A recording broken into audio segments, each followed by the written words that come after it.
సాంఘిక సంక్షేమ వసతి గృహాలు, గురుకుల సంక్షేమ వసతి గృహాల్లో మౌలిక సదుపాయాల కోసం వైసీపీ హయాంలో నామమాత్రంగా నిధులు విడుదల చేయడాన్ని హైకోర్టు తీవ్రంగా ఆక్షేపించింది. 2021-22 విద్యా సంవత్సరానికి కేవలం 24.60 లక్షలు మాత్రమే కేటాయించడంపై విస్మయం వ్యక్తం చేసింది. ఆ సొమ్ముతో వసతి గృహాల్లో సదుపాయాల కల్పన ఏ విధంగా సాధ్యమవుతుందని ప్రశ్నించింది.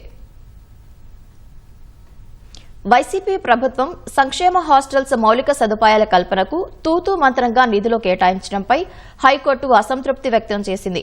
2019-2024 మధ్య కాలంలో వసతి గృహాల్లో మౌలిక సదుపాయాల కోసం 20 కోట్లు కూడా ఖర్చు చేయలేదంది.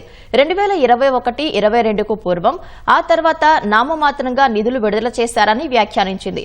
90,000 మంది విద్యార్థులుంటున్న వసతి గృహాల్లో పరిస్థితి ఏ విధంగా ఉంటుందో తాము అర్థం చేసుకోగలమని వ్యాఖ్యానించింది. ప్రస్తుత ఆర్థిక సంవత్సరానికి బడ్జెట్లో 143 కోట్లు కేటాయించినా అవి ఏ విధంగా సరిపోతాయని ప్రశ్నించింది. పేద పిల్లలు చదువుకునే హాస్టళ్ల విషయంలో నిర్లక్ష్యం చేయడానికి వీల్లేదంది. ప్రాథమికంగా తాగునీరు, బెడ్, దుస్తులు, మరుగుదొడ్లు, పౌష్టికాహారం సౌకర్యాలు కల్పించాలని ఆదేశించింది. సంక్షేమ వసతి గృహాలకు ఎంత కేటాయించారు, ఎంత ఖర్చు చేశారు, కేటాయించిన సొమ్ము సరిపోతుందా, ఎలాంటి సౌకర్యాలు కల్పించారు, ఎంతమంది విద్యార్థులున్నారు తదితర వివరాలతో నివేదిక సమర్పించాలని సంక్షేమ శాఖ ముఖ్య కార్యదర్శి కమిషనర్ను ఆదేశించింది. సంక్షేమ శాఖ కమిషనర్ తదుపరి విచారణలో ఆన్లైన్ ద్వారా హాజరు కావాలని ఆదేశించింది. కనీసం 5 వసతి గృహాల్లో పరిస్థితులపై పరిశీలన చేసిన నివేదికలు ఇవ్వాలని రాష్ట్రంలోని అన్ని జిల్లాల న్యాయ సేవాధికారం సంస్థలను ఆదేశించింది. విచారణను 3 వారాలకు వాయిదా వేసింది.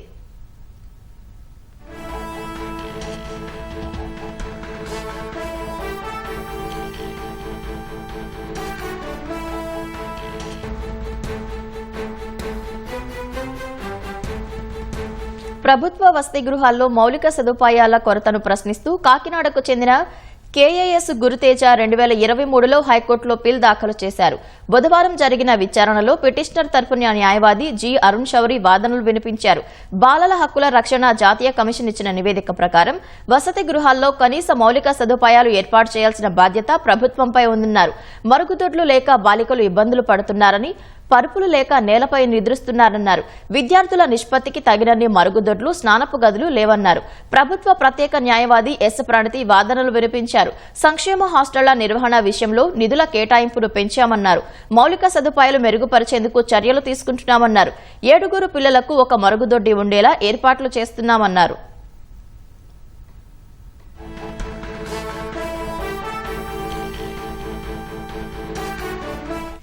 రాష్ట్ర వ్యాప్తంగా 1051 సంక్షేమ వసతి గృహాలు ఉన్నాయని, అందులో 90,148 మంది విద్యార్థులు ఉంటున్నారన్నారు.